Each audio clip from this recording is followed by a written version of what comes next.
ఈ మధ్యన బస్సు రోడ్లు తయారు చేసి వంకర టెంకర్లు అన్నీ సరి చేసుకొని పోతే 3 గంటలకు పోయే తిరుపతికి 3 గంటలకు పోయే బస్సు 2:30 గంటకి నైనా 2 గంటలకి వెళ్ళిపోతుంది. అంటే వంకర్లన్నీ కట్ చేసి లైన్లు వేసినారు, కరెక్ట్గా వేసినారు. అదే మీరు ఫారిన్లోకి వెళ్తే స్కేల్తో గీసినట్టు ఉంటుంది రోడ్డు. ఒకవేళ ఒక 10 కిలోమీటర్లో ఏదైనా మలుపు ఉంది అంటే ఇక్కడి నుండినే ప్రికాషన్స్ ఇస్తారు. జాగ్రత్త, 10 కిలోమీటర్ల దూరంలో వచ్చిన మలుపు ఉంది, జాగ్రత్త అని ప్రికాషన్స్ ఇస్తారు. దేర్ ఈజ్ నో ప్రికాషన్స్, ఇక్కడేం ప్రికాషన్స్ లేవు. దయచేసి వినాలి, పోయి గుద్దుకోవటమే అంతే. వాడు ఈయన గుద్ది వీడు వాణ్ణి గుద్ది ఇద్దరు బయటపడే అనడమే. దయచేసి వినాలి. చాలా మనిషి రాసే భవిష్యత్తు మనిషికి భయాన్ని పుట్టిస్తూ ఉంటుంది. దేవుడు రాసే భవిష్యత్తు సరిచేస్తూ వెళ్తుంది.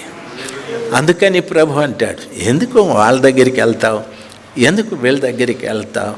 అడేవుడో మన చర్చిలో ఒక ముసలాం ఉంది, ఇట్లా గవ్వలు గలగల అని ఇట్లా తిప్పేసి నీకు అది జరుగుతుంది ఇది జరుగుతుంది. నేను కూడా అడిగిన, నాకేం జరుగుతుందో చెప్పు. నీకు చెప్పలేనులే స్వామి, నువ్వే అందరికీ చెప్తా ఉంటావు అని. లేదు నాకు చెప్పు, నీకు దండ ఎంత ఇస్తానంటే నీకు చెప్పలేనులే, నువ్వు నన్ను సతాయించద్దు అని. అసలు నువ్వు చెప్పేది నిజమా కాదంటే ఏదో నోటికి వచ్చింది చెప్తాను, ఏదో ఒకటి తగులుతూ ఉంటుంది వాళ్ళకు అని. దయచేసి వినాలి. మనిషి భవిష్యత్తుని చెప్పలేరు. వీడందరి భవిష్యత్తు చెప్తాడు, వాని భవిష్యత్తు పనికి రాకుండా అయిపోతుంది.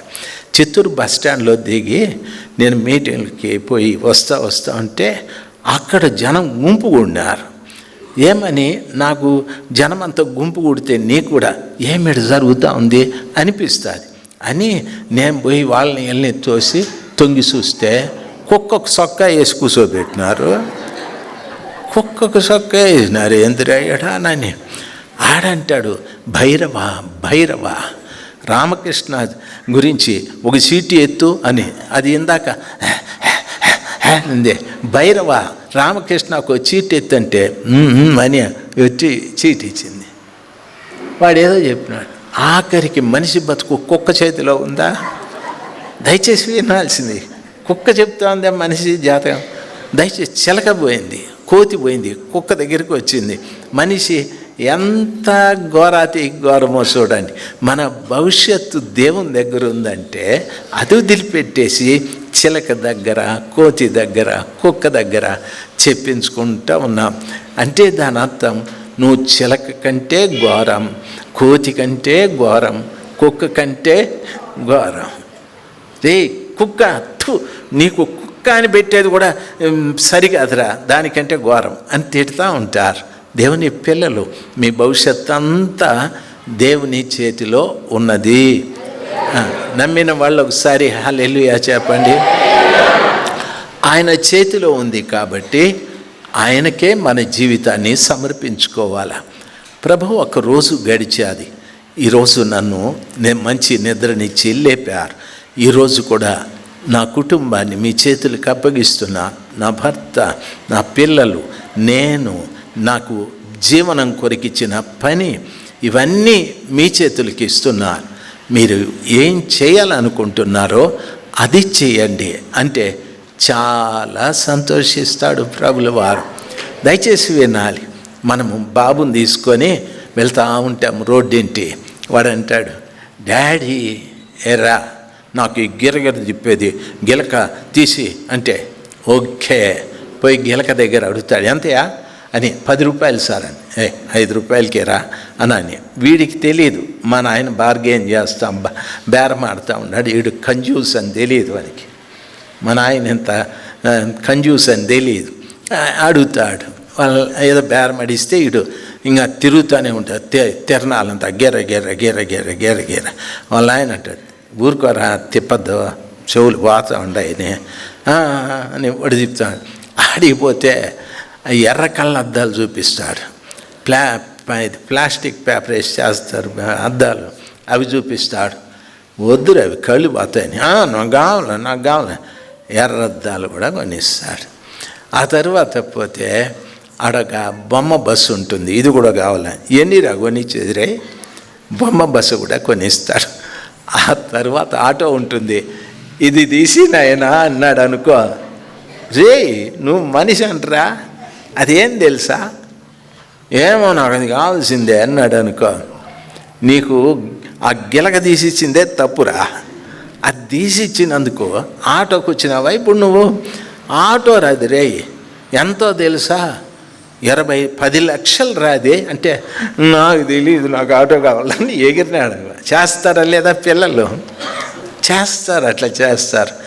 ఆ విధంగా తండ్రి ఎక్కడ బ్రేక్ అవుతాడంటే ఆటో దగ్గర బ్రేక్ అయిపోతాడు. నీకు ఇవన్నీ ఇచ్చింది బుద్ధి లేదురా, నాకు ఇవి కొని ఇచ్చిందా నాకు బుద్ధి లేదు, ఇట్లా అని అన్నీ పెరిగేసి బ్యాగులు వేసుకొని పదా ఇంటికి అంటాడు. నాకు ఆటో అని ఏడిసి సీమిడి గారిసి ఎట్లా బెరికి ఇంటికి పోయే లోపల 2 కార్లు వాళ్ళ అమ్మంటుంది, ఎలా బెడ్ ఎట్లా ఏడిసినాడని. ఏడొస్తాడే, ఎట్లా గంటివే అయ్యింది, వీడు ఆటో కావాలంటాడే నన్ను అని. కొనిచ్చకూడదా ఆమె అంటుంది, ఎక్కించకూడదా అని అంటే తిప్పెక్కేమోనని. ఎక్కించాలన్నా, మీరు ఆయన ఇచ్చినాడా నాకు డబ్బు, మీ అమ్మ ఇచ్చిన, ఏడికోపోతుంది వ్యవహారం. దయచేసి గమనించాల్సింది, మనం అడిగే కోరికలు అట్లుంటాయి. చిన్నగా దేవుణ్ణి స్టార్ట్ చేస్తాం, ఇది ప్రభువా ఓకే, అది ప్రభువా ఓకే, ఆఖరికి ఎయిర్ప్లైన్ కూడా ఈ ప్రభు అనే రకాలు మనం. అందుకని ప్రభువా నా జాతకం, నా భవిష్యత్తు మీ చేతిలో ఉంది, మీరేమి ఇవ్వాలనుకుంటున్నారో అది ఇవ్వండి. నన్ను ఈ గుడిసెలో ఉండమంటే ఇక్కడే ఉంటా, భవనంలో పెట్టినా అక్కడే ఉంటా. గుడిసెలో ఉన్నా బాధపడను, భవనంలో ఉన్నా నేను అతిశయపడను. మీరు ఎక్కడ ఉంచితే అక్కడ. ప్రభా ఈరోజు ఒక ముద్ద సంగటి పచ్చి పులుసు హ్యాపీగా ఉంటాను ప్రభా, బిర్యానీ పెట్టినాం సంతోషం ప్రభా, ఏది ఉన్నా దానితో తిని తృప్తిగా ఉంటాను. ఒకే జత బట్టలు ఉన్నాయి, విసుక్కోను ప్రభా, బాధపడను, దీన్నే ఉతుక్కుంటాను, దీన్నే వేసుకుంటాను. ఈ రీతిగా ఎక్కడ మనల్ని ఉంచుతాడో ఆ స్థలంలో మనం తృప్తిగా ఉండి నడవాలి. ప్రభు అంటాడు, నువ్వు ఆ ప్రదేశాన్ని వదిలిపెట్టిరా, నేను నిన్ను ఆశీర్వదిస్తాను. నిన్నెవరు ఆశీర్వదిస్తారో వాళ్ళని కూడా ఆశీర్వదిస్తాను. నువ్వు ఒంటరి వాడని భయపడకు, నిన్ను నేను గొప్ప జనముగా చేయుదును, నిన్ను నేను గొప్ప జనముగా చేయుదును. దేవుని బిడ్డలు మీరు, మిమ్మల్ని గొప్ప జనముగా చేయాలని ఆశ, గొప్పగా ఆశీర్వదించాలని ఆశ దేవునికి. అయితే అబ్రహామును ఎన్నిసార్లు పిలిచినాడు దేవుడు? నాయనా ఎన్నిసార్లు పిలిచినాడు దేవుడు? ఒకసారే కదా.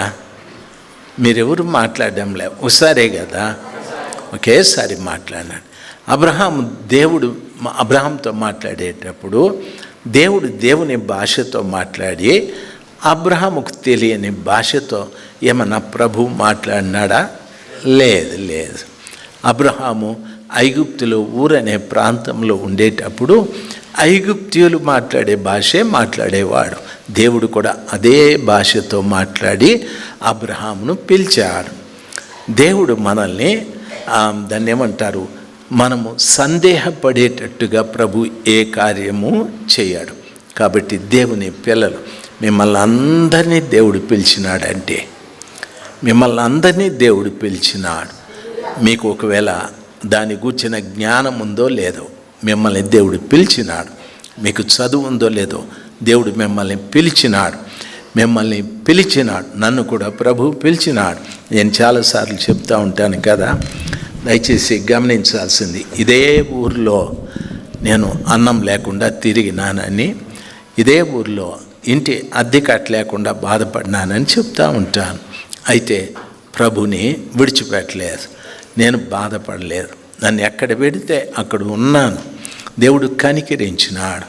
దేవుని పిల్లలు, మిమ్మల్ని అందరినీ దేవుడు గొప్ప జనముగా చేయాలని ఆశ, గొప్ప జనంగా చేయాలని. దేవుని పిల్లలు ఆలోచించాల్సింది, ప్రభు నన్ను పిలిచాడు, నేను వచ్చాను. ప్రభా నీ చిత్తమేదో అదే నా పట్ల జరిగించండి. ఏది నేను కోరుకోను, ఎందుకంటే భవిష్యత్తు నాకు తెలియదు. భవిష్యత్తు మీరు బాగు చేసే దేవుడు. ఇన్ని దినాలు నేను నడిచాను, కానీ నా భవిష్యత్తులోకి, నా జీవితంలోకి ఎన్నో వచ్చేసాయి.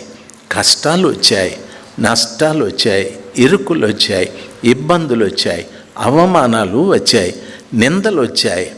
నా స్వజనమే నన్ను తిరస్కరించారు, దూషించారు, అవమానించారు ప్రభా. చాలా నా జీవితాన్ని ఇబ్బంది పెడుతూ ఉన్నాయి. వాటిని నేను జయించలేను, వాటి నుండి నేను బయటికి రాలేను. అందుకే పూర్తిగా నీకు నేను సమర్పించుకుంటున్నాను, నీకు నేను సమర్పించుకుంటున్నాను. నా జీవితాన్ని మీ చేతులకు అప్పగిస్తున్నాను. ఏది మీ చిత్తమో అది నా పట్ల జరిగించమని హృదయపూర్వకంగా మనల్ని మనం ప్రభుల వారికి సమర్పించుకుందాం.